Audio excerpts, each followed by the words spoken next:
entrevista com o senhor Igor Gomes Rocha, diretor administrativo da Itaipu Binacional. Né? Então, primeiramente, gostaria muito de agradecer o seu tempo, né, o seu espaço e estar recebendo Vila Mais. E gostaria de começar essa entrevista, diretor, entendendo assim um contexto de como que está essa situação, né? Há quanto tempo ela já se desenrola e qual é hoje a situação das casas cedidas aos moradores da Vila A. Tá. Primeiro, eu que agradeço para a gente ter um espaço desse para explicar um pouco o nosso projeto. É de todo o interesse da empresa. Então, aqui para a imprensa local, estamos portas abertas. Sobre o projeto, acho que é de conhecimento de todos, que essa situação se prolonga aí há algumas décadas. São as casas, são oriundas lá da construção da usina e que ao longo do tempo foram sendo ocupadas por outros perfis de moradores, de várias instituições, comodados, permissionários. E já há algum tempo, há alguns anos, a Itaipu decidiu pela desmobilização dessas casas, pela venda dessas casas. Se elas já cumpriram sua função, não tem sentido a usina hidrelétrica ficar cuidando, né, como uma imobiliária dessas casas. E, inclusive, esse era um pleito, a gente tem vários documentos que mostram que é um pleito dos próprios moradores, as instituições pediram para que um dia essa venda acontecesse. Então, a nossa grande questão foi, essa nova gestão se iniciou no início de 2023 e quando a gente chegou à decisão da empresa era todos os imóveis, ocupados ou desocupados, iriam a leilão. Quando vocês assumiram? Quando a gente assumiu. Então, os moradores, no caso das casas ocupadas, os moradores teriam direito somente a igualar a oferta vencedora do leilão. Então, essa era a decisão da empresa e esse processo estava em curso.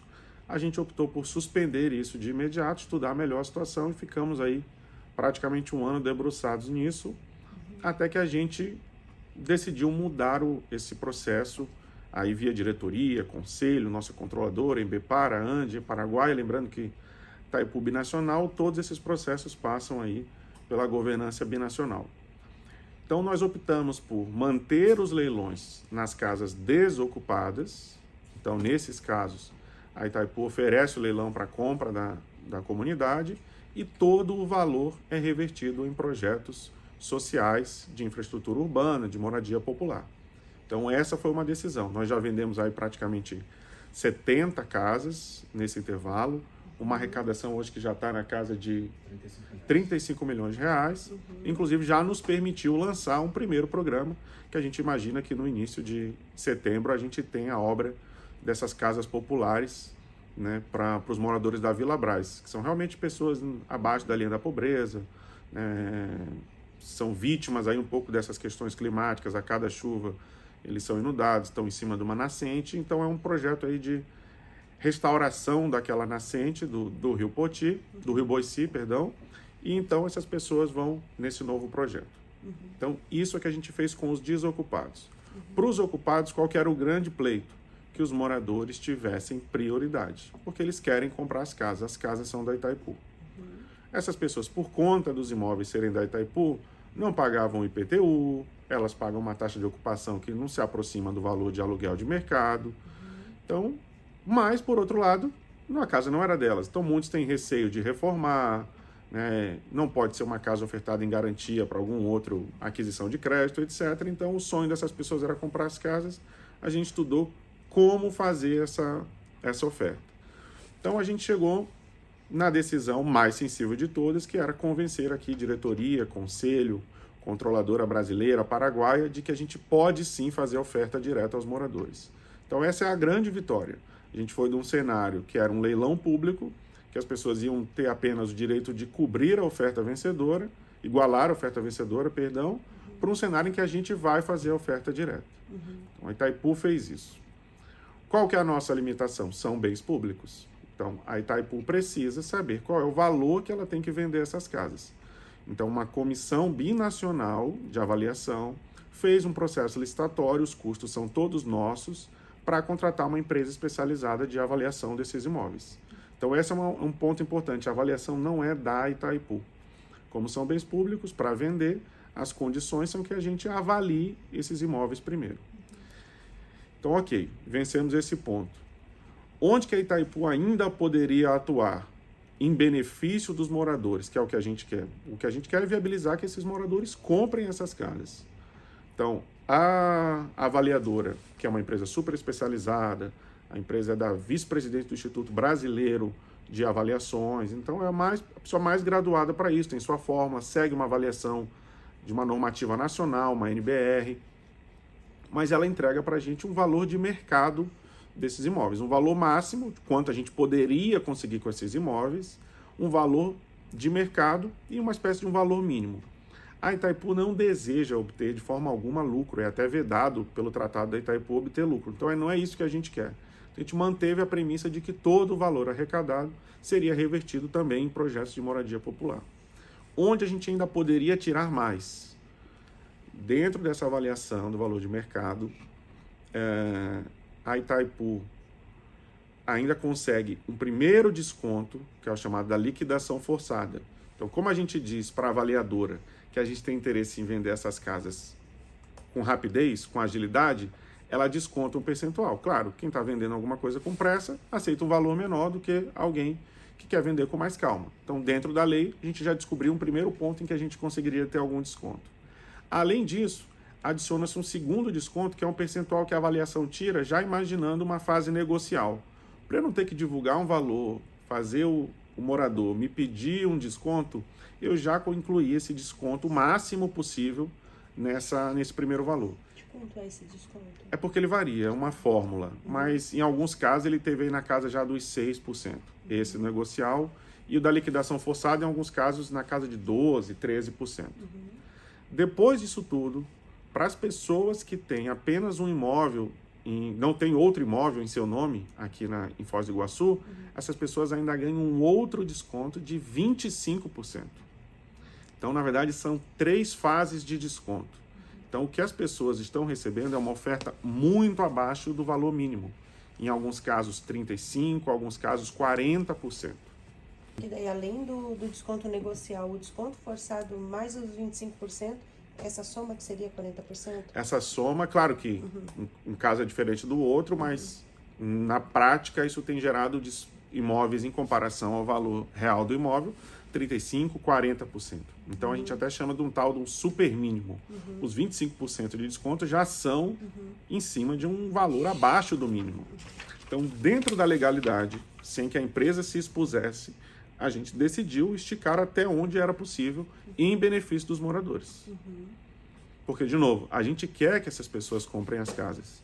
A gente não pode fazer doação, a gente não pode vender o imóvel sem avaliação, porque são bens públicos e, apesar da Itaipu ser binacional, nós, gestores da empresa, estamos submetidos a penalizações da lei brasileira. Inclusive os próprios moradores. Uma aquisição de um bem público com valor muito distante de avaliação de mercado pode ser um caso de enriquecimento ilícito. Isso poderia gerar processo, etc. Tanto é que, ao longo da construção dessa norma, nós procuramos Ministério Público, tanto em Foz do Iguaçu quanto em Brasília. A gente tentou construir o mais equilibrado, o mais seguro possível para a empresa e para os moradores. E o que a gente pode dizer, e aqui não tem nada de demagogia nisso, é o melhor que era possível dentro da legalidade. Então as pessoas vão receber, os moradores regulares vão receber uma oferta com base numa avaliação que não é feita pela Itaipu, mas a Itaipu está tirando o máximo possível de valor os descontos que na prática vão se aproximar aí dos 40%. Tá certo. Diretor, uma dúvida, né, que alguns moradores que estão aí vivenciando essa situação passaram pra gente, é a de que se há possibilidade desse desconto ser maior ou não, porque eles explicam, alegam que são pessoas que já estão com idade avançada, que não conseguem financiamento via Caixa, que não têm FGTS por serem servidores públicos. Então, nesse contexto, assim, existe alguma possibilidade de haver um desconto ainda maior ou não? Veja, a gente tentou, ciente que é também uma questão social sensível, a Itaipu não fechou os olhos para isso, a gente colocou nas normativas o máximo de flexibilização que a gente podia. Então a gente permitiu a composição de renda com outros moradores da casa. A gente aceitou todos os tipos de financiamento, não restringimos a um banco ou a outro banco. Tem o FGTS, como você falou, pode ser a mistura, inclusive, de financiamento com o FGTS. Então, a gente tentou ser o mais flexível possível nesse ponto.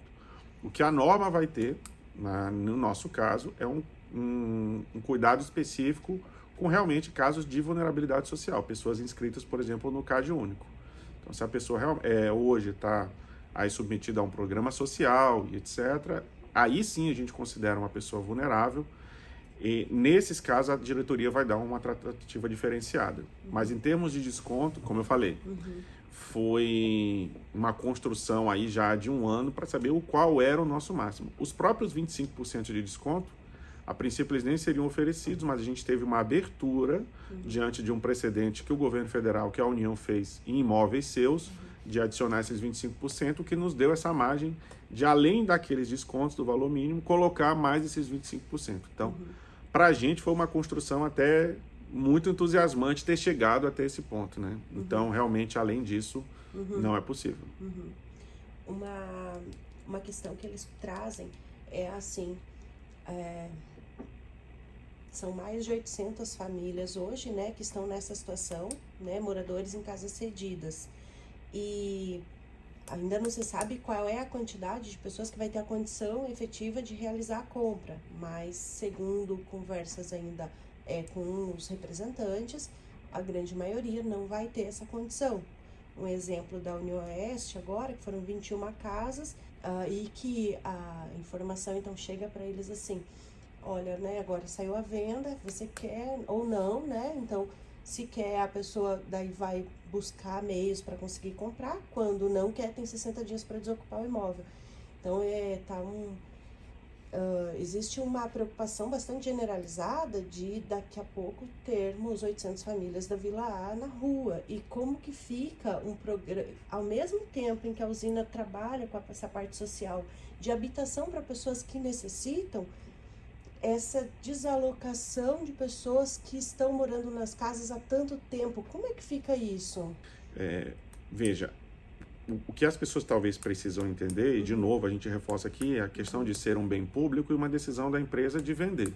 Existia um pleito da população de comprar. Sim. Então, é muito difícil a gente, na verdade, gerenciar a expectativa das pessoas em relação ao valor, porque, de novo, não é a Itaipu que faz essa avaliação.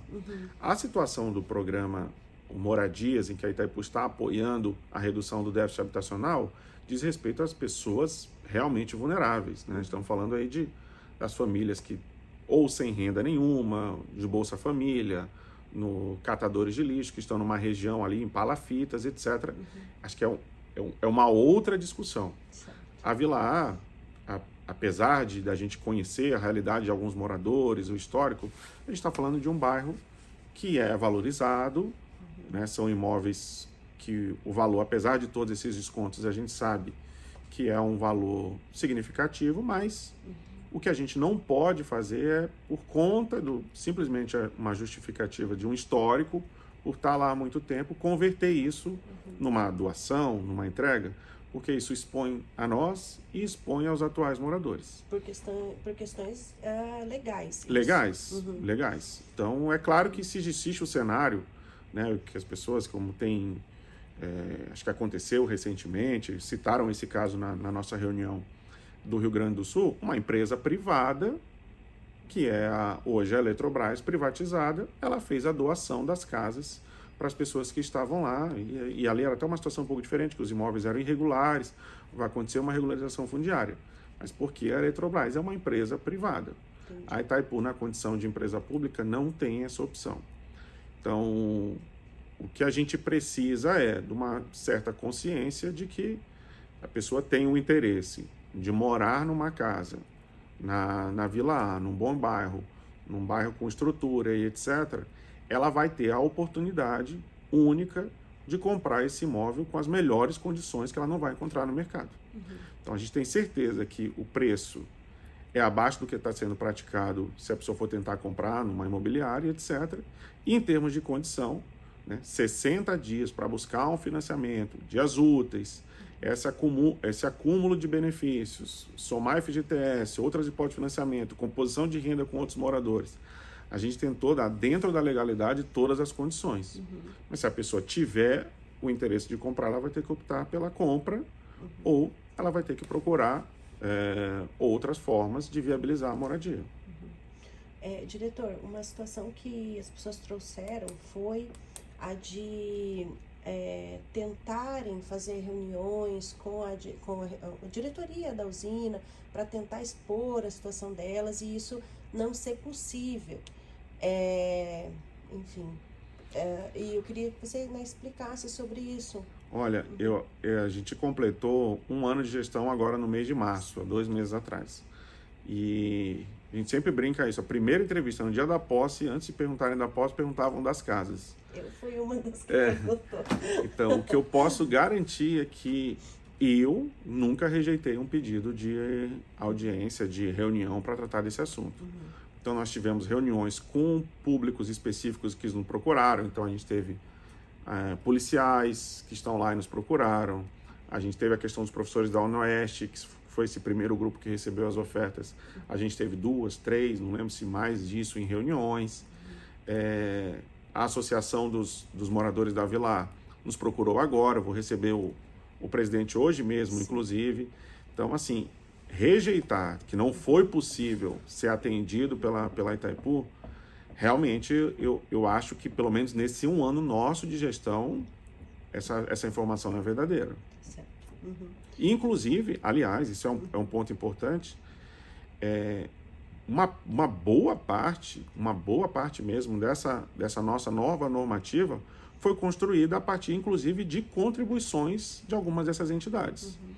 Então, vou dar um exemplo. Um pleito que sempre aparecia nos ofícios que foram dirigidos a Itaipu, que uma eventual avaliação levasse em consideração a planta original, porque a pessoa não quer ser eventualmente prejudicada porque ela reformou a casa, no dia que chegar a avaliação, a casa dela vai estar mais cara. Então, isso nos alertou, a avaliação das casas é feita com base na planta original. Então, é basicamente o valor do terreno e a casa é considerada um valor residual. Sem os benefícios que a pessoa Sem os benefícios. Então, tem casas hoje numa situação muito boa e elas vão ser avaliadas como se fosse aquela casa padrão de madeira antiga. Essas pessoas são também beneficiadas. E isso surgiu de contribuições de entidades que nos procuraram. Então, vários desses elementos vieram justamente desse debate com a população. Por isso que eu digo que a gente sim recebeu. Tá certo. Com relação ao valor que é dado de início 5%, se eu não me engano, quando a pessoa aceita a compra, ela dá 5%. Tem uma entrada, alguma coisa? Sim, depois de 10 dias úteis, né, são 2 semanas, a gente solicita que ela dê um sinal de 5%, até porque não existe no sistema financeiro brasileiro financiamento de 100%. Né? Então, a gente solicita que seja dado esse sinal como uma questão de realmente comprovar o interesse da pessoa adquirir o imóvel, principalmente porque realmente assim, ela vai ter que, de alguma forma, né, dar uma parte do recurso dela, a outra sim ela pode financiar, porque no sistema financeiro brasileiro não existe hipótese de financiamento de 100%. Tá certo. Uma dúvida é a pessoa que der esse sinal e, né, buscar esse comprometimento na intenção de comprar a casa, depois não conseguir viabilizar o restante da documentação, o restante do valor, o restante do financiamento, ela tem esse dinheiro de volta se ela não efetivar a compra da casa? Ou esse sinal ela não consegue reaver depois? Hoje a gente não tem previsto normativa a devolução do sinal. Né? É uma questão que pode, eventualmente, ser estudada. Eventualmente, de acordo com a justificativa, etc. A gente, como a gente falou, a gente fez a norma inteira pensando na possibilidade da pessoa ter oportunidade de comprar. Então, casos específicos, a pessoa queria comprar, chegou a depositar o sinal, teve outros problemas que não viabilizaram, a gente está disposto a ouvir o caso concreto, claro. O que nós, se me permite, né, o que nós buscamos junto às instituições financeiras é que justamente a primeira análise que qualquer banco faz é aquela análise do financiamento, se a pessoa pode financiar. Então, isso é um processo super rápido. Mesmo a Caixa, que é mais lenta, falou que em 5 dias no máximo ela faz. Né? Então, a pessoa dentro desse prazo de 2 semanas, ela já tem um grau razoável de certeza se ela vai poder financiar ou não. Se a pessoa não puder, alguém da família dela, o filho, a esposa, existe essa possibilidade? Eu não sei como funciona isso. Todos os moradores do imóvel podem compor esse financiamento. Então, às vezes a pessoa ela tem um salário que não daria talvez toda a margem do financiamento, mas tem um filho, por exemplo. Ou às vezes a idade avançada. A idade, mas o permite. financiamento pode ficar no nome do filho, sim. Então, por exemplo, às vezes até a própria pessoa é um servidor, não tem FGTS, mas o filho trabalha num privado, tem FGTS, o filho usa o FGTS também. Não é só a pessoa que está recebendo a oferta, é todos os moradores. Então, assim, a gente colocou, vamos lá, esse primeiro grupo, e foi o único grupo que recebeu a oferta até agora, que é o da Unioeste, a gente, inclusive, precisa saber qual é até o braço operacional, quanto que a gente tem de braço na Itaipu para saber quantos processos de compra a gente consegue fazer simultaneamente. Então, colocar WhatsApp à disposição, telefone à disposição, e-mail, para tirar todas essas dúvidas. Mas você está vendo aqui pelas respostas que todas são meio padrão, em benefício ao morador, flexibilizar para ser em benefício ao morador, compor renda, colocar o financiamento em nome de outra pessoa da casa, tudo que for possível nesse sentido.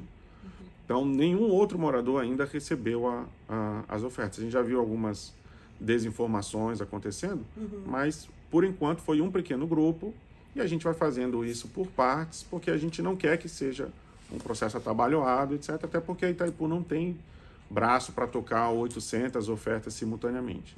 Então, respirar, a gente precisa de um fôlego, vai fazendo essas primeiras e vão tocando outros grupos. Lembrando que nesse período, simultaneamente, a própria Itaipu, a gente está buscando, em outras situações que estejam eventualmente imóveis regulares, dar oportunidade para essas pessoas se regularizarem para quando chegar a vez dela, ela poder receber a oferta. Então, a gente está querendo que a pessoa receba a oferta. Então, uma forma de ir caminhando com o processo para frente é antecipando problemas lá do futuro, a gente já está regularizando. Imóveis irregulares seriam... A gente faz transações com pessoas que estão com atrasos na taxa de ocupação, instituições que têm problema com documentação, a gente deu prazo também para regularização, porque a intenção é que quando chegue a vez desses moradores, dessas instituições, eles sejam regulares, porque a oferta só vai ser feita para moradores regulares. Entendi. Tá certo. É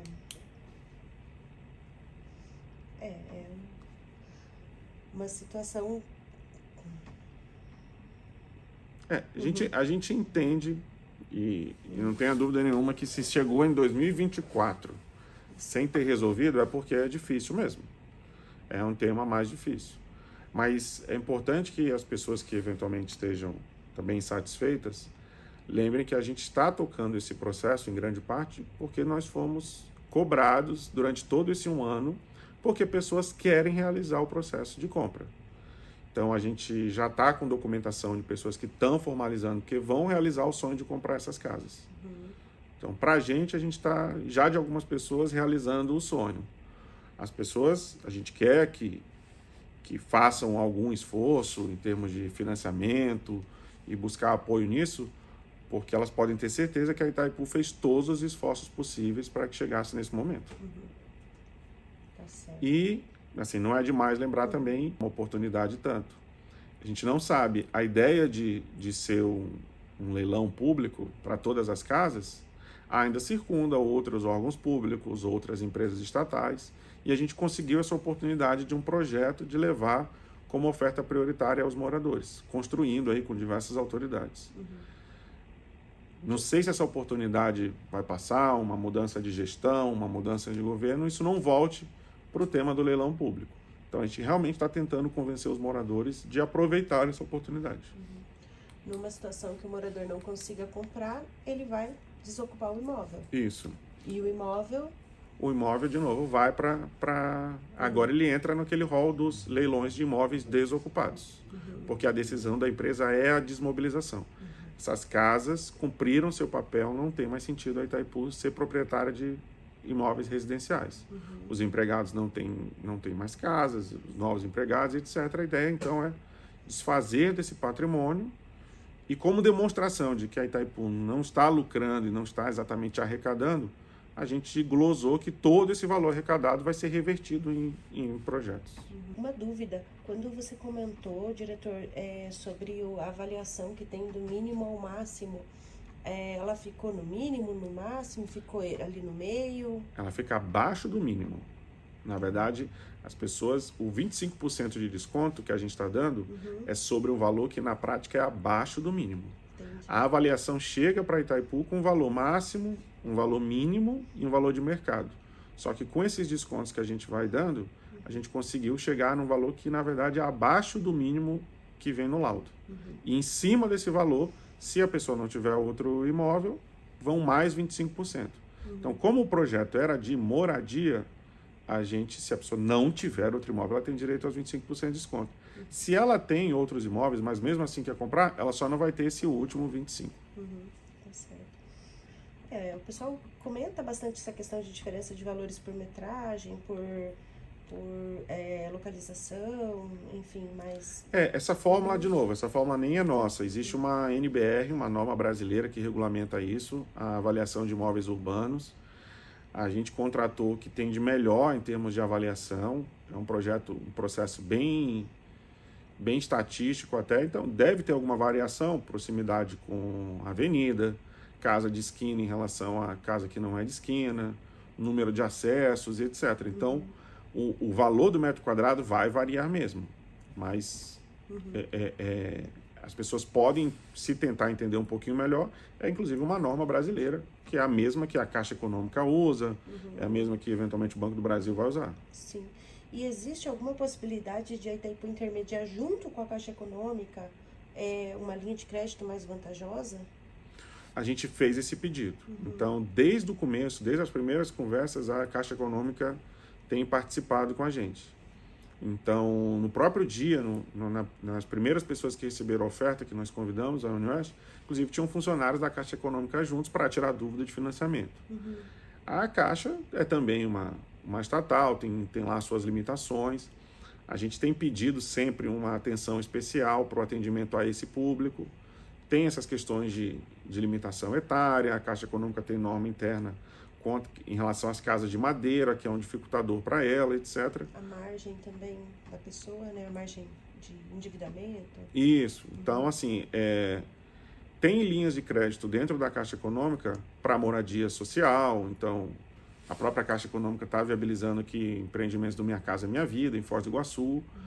Então, assim, uma linha de crédito própria para esses moradores, a gente chegou a pleitear, talvez uma expectativa não possa alimentar nas pessoas, mas a Caixa Econômica tem sido uma grande parceira para dar melhores condições possíveis dentro da governança dela, né? Se me permite, diretor, um ponto que até foi também o motivo da Caixa Econômica estar no evento, que é pouco conhecimento das pessoas, mas a Caixa Econômica tem linhas de financiamento exclusivas para servidores públicos, com taxas diferenciadas. Tá? Então, o servidor público, ele já tem uma condição diferenciada. Os que não têm FGTS, por exemplo, exato, compensa com outra.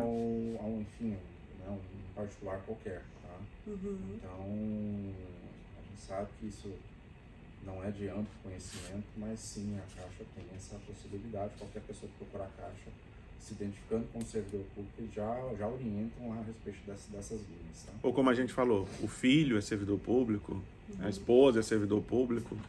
Às vezes alguém da casa pode conseguir essas melhores condições. Com relação à Unioeste, que foram os primeiros, existiu algum critério de ordem, de sequência, para eles terem sido os primeiros?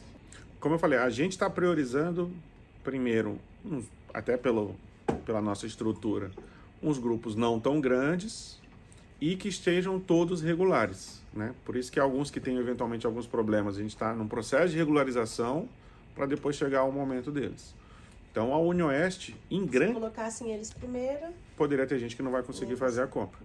A Unioeste, uma das particularidades, é que a própria Unioeste foi uma que, por mais de uma oportunidade, pediu prioridade.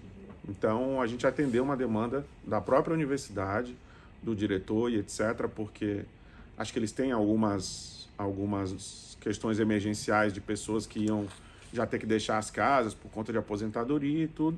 Identificamos que era um bom primeiro grupo, uma quantidade de 21 imóveis, todos estavam regulares e pediram prioridade nisso. Então a gente atendeu ao pedido e fez a oferta primeiro para eles. Certo. por que não foi considerada a aquisição das casas via Foz Habita? Existiu essa possibilidade em algum momento ou não? Existiu, mas a verdade é que o Foz Habita dificilmente não, posso dizer que com certeza não teria condições tão boas de fazer financiamento como os bancos públicos têm hoje, como a Caixa. O Foz Habita hoje é uma autarquia com alguma dificuldade aqui no município de Foz do Iguaçu. Eles têm sido até bastante parceiros nossos nos programas habitacionais, esse, por exemplo, da Vila Brás, mas para conseguir viabilização de financiamento, eles seguem uma outra lógica. Por exemplo, eles tratam do déficit habitacional. Estão tratando de pessoas, Foz do Iguaçu tem uma fila muito grande de pessoas sem casa que está aguardando um programa habitacional que seja. Então, o objeto é outro, a prioridade é outra e as condições não se igualariam ao que a Caixa Econômica pode oferecer. Certo. Também perguntaram o valor arrecadado pela Itaipu mensalmente com as taxas de manutenção. Onde eles são utilizados? Olha, na verdade, se as pessoas... Acho que todos sabem que já é muito distante do valor de mercado que seria para um aluguel. Então, a Itaipu tem alguns custos que ela tem com a manutenção desse projeto, que seja. O que é importante dizer, porque eu acho que eu entendo um pouco do contexto dessa pergunta, que ela apareceu em alguns ofícios, é que um dos ofícios queria que a Itaipu considerasse o que já foi pago a título de custo como uma parte. Só que isso é ilegal. Então, nesse caso, não é uma opção simplesmente da empresa. A gente considerar uma taxa de ocupação prevista num contrato de comodato ou de permissão no futuro como compra de imóvel, a gente estaria retroativamente, desculpa o juridiquês, mas a gente estaria retroativamente mudando a natureza jurídica de um pagamento. Então, seria uma ilegalidade. Tá certo. Bom, alguma coisa a mais a gente pontuar para essas pessoas? Fica um recado da Itaipu para essas pessoas? Olha, a gente tentou fazer o processo com a maior transparência possível. Então, a gente não está negando acesso a nenhuma informação. A gente tem os contatos, os pequenos grupos que estão recebendo as ofertas. Vai ter telefone, WhatsApp, e-mail, que as pessoas tiverem de dúvida, a gente está disposto a tirar. Mas a gente quer reforçar mesmo que é uma oportunidade diferenciada que não vai se ter, acho que, em nenhum outro cenário. Nem iniciativa privada e muito menos no setor público. Possibilidade de comprar um imóvel público, sem leilão, oferta direta, com esses descontos que podem se aproximar, em alguns casos, do 40%. Então, que a gente quer que as pessoas que tiverem alguma possibilidade, quer tirar dúvidas sobre isso, como financiar, como compor renda, como fazer o financiamento no nome de uma outra pessoa que mora na casa, a gente está disposto a tirar essas dúvidas. Mas que haja o esforço de comprar, porque o esforço da Itaipu, até onde dava, a gente com certeza fez. Certo. Muito obrigada, diretor. Eu que agradeço. Pelo espaço.